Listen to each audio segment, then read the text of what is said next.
আসসালামু আলাইকুম। রান্নার শুভ্রতা চ্যানেল থেকে সবাইকে ধন্যবাদ। ফ্রুট বাস্কেট দেখে মনে হচ্ছে কি এমন হবে, ঠিকই ধরেছেন।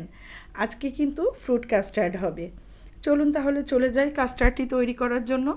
প্রথমেই আমি কড়াইতে 1 কেজি পরিমাণ দুধ আমি আগে থেকেই ঘন করে হাফ কেজি করে নিয়েছি। হাফ কেজি দুধের মধ্যে আমি দিয়েছি হাফ কাপ পরিমাণে গুঁড়া দুধ। আচ্ছা, এই দুধটা কিন্তু আপনাকে অবশ্যই কুসুম গরম পানির মধ্যে গোলাতে হবে। অতিরিক্ত ঠান্ডাও নয়, অতিরিক্ত গরমও নয়।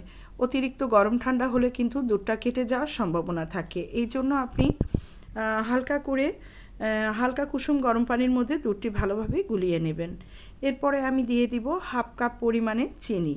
চিনিটা দিয়েও আমি ভালোভাবে গুলিয়ে নেব। আর চুলার ফ্লেমটা যখন জ্বালিয়ে দিবেন তখন অবশ্যই দুধটা সবসময় নাড়ানোর উপরে রাখবেন, তা না হলে নিচটা কিন্তু তলা ধরে যেতে পারে। এরপরে আমি কাস্টার্ডটি রেডি করব। আমি বাটিতে হাফ কাপ পরিমাণে পানি দিয়েছি, চাইলে আপনি দুধ দিয়ে দিতে পারেন। হাফ কাপ পরিমাণে পানির মধ্যে আমি 4 টেবিল চামচ পরিমাণে কাস্টার্ড পাউডার নিয়েছি। কাস্টার্ড পাউডারটা নিয়ে আমি ভালোভাবে গুলিয়ে নিয়েছি, যাতে দুধের মধ্যে খুব দারুণভাবে মিক্সড হয়ে যায়। আমি দুধটা খুব ভালো করে নাড়ছি, দেখুন যাতে নিচে লেগে না যায়। ভালো করে নাড়ানো হয়ে গেলে এর মধ্যে আমি ধীরে ধীরে কাস্টার্ডটি ঢেলে দিব। আর যখন কাস্টার্ডটি ঢেলে দিব তখন কিন্তু দেখবেন খুব দ্রুত কাস্টার্ডটা ঘন হয়ে আসবে। এই জন্য দুধটি আপনার একদম ঠিক মতো টাইমে আপনি কাস্টার্ডটি দিবেন। যখন পুরো দুধটি আপনার রান্না হয়ে যাবে তার 5 মিনিট আগে আপনি কাস্টার্ড পাউডারটা দিবেন, যাতে কাস্টার্ড পাউডার এবং দুধের টেক্সচারটা একেবারেই ঠিক থাকে। এবার কিছুক্ষণ নাড়ার পরেই দেখবেন কাস্টার্ডটি ঘন হয়ে আসছে। আপনি খেয়াল করে দেখবেন যে কাস্টার্ড পাউডারটি বেশ ঘন হয়ে আসছে। তবে এই ঘনত্ব ভাবটা কিন্তু পরে থাকবে না, এটা ধীরে ধীরে কিন্তু।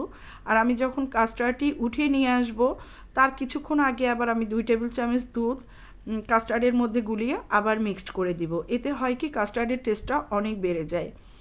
এই কাস্টার্ডটি আমি ঠান্ডা হওয়ার জন্য রেখে দিব। ও আরেকটা কথা আপনাদেরকে বলা হয়নি, কাস্টার্ড কখনোই গরম অবস্থায় রেখে দিবেন না। এটা ফ্যানের নিচে রেখে অনবরত নাড়তে থাকবেন, যাতে কাস্টার্ডটি জমে না যায়। আমি ফ্যানের নিচে রেখে ঠান্ডা করে আমি নর্মাল টেম্পারেচারে আমি কাস্টার্ড রেখে দিয়েছি। এরপরে আমার ফ্রুট কাটার জন্য আমি প্রস্তুত নিয়েছি। আমি প্রথমেই সবুজ এবং কালো আঙুর নিয়েছি, যেগুলো আমি লম্বা লম্বা করে কেটেছি, আপনারা দেখেছেন। একটি আপেল নিয়েছি, সেটাও আমি কুচি কুচি করে কেটেছি। আনার নিয়েছি, বাদাম নিয়েছি, খেজুর নিয়েছি এবং কিছু জেলোটিন ছিল আমার বাসায় করা ফালুদার জন্য, আমি সেই কিছু জেলোটিন নিয়েছি। আপনারা চাইলে এখানে ফল আরও মিক্সড করতে পারেন, বাদ দিতে পারেন, এটা সম্পূর্ণ আপনার ইচ্ছা। তবে মিষ্টি ফলগুলো দিলেই কিন্তু কাস্টার্ডটা বেশি টেস্ট হয়। আমি একটা কলাও নিয়েছিলাম, সাগর কলা। আপনারা দেখেছেন যে আমি কাস্টার্ডটি বাটিতে নিয়ে নিয়েছি। দেখুন কাস্টার্ডটি কিন্তু অনেক ঘন হয়ে গিয়েছে, কিন্তু এই ঘনত্ব ভাবটা কিন্তু একসময় থাকবে না যখন আমি ফ্রুটগুলো দিব। এই ফ্রুটগুলো সব আমি একে একে ডেকোরেশন করে দিব।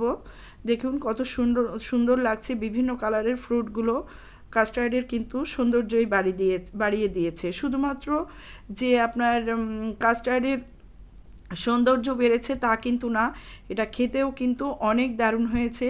দেখুন আমি আরও কিছু চেরিও দিয়ে দিয়েছি। চেরিটাও কিন্তু অনেক ভালো লাগে, মাঝে মাঝে তো আমি খালি চেরিও খেয়ে ফেলি, আর এটা তো খাবারে দিলে অন্যরকম টেস্ট হয়। আশা করি বাড়িতে সবাই এটি ট্রাই করবেন, কাস্টার্ডটি সবাই ট্রাই করবেন, আমাকে জানাবেন যে কেমন হয়েছে। আর আমার চ্যানেলটি সবাই সাবস্ক্রাইব করে দেবেন, যারা আমার চ্যানেলটি দেখেন সবাইকে ধন্যবাদ। সবাই আমার জন্য দোয়া করবেন। আশা করি সবাই ভালো থাকবেন। আল্লাহ হাফিজ।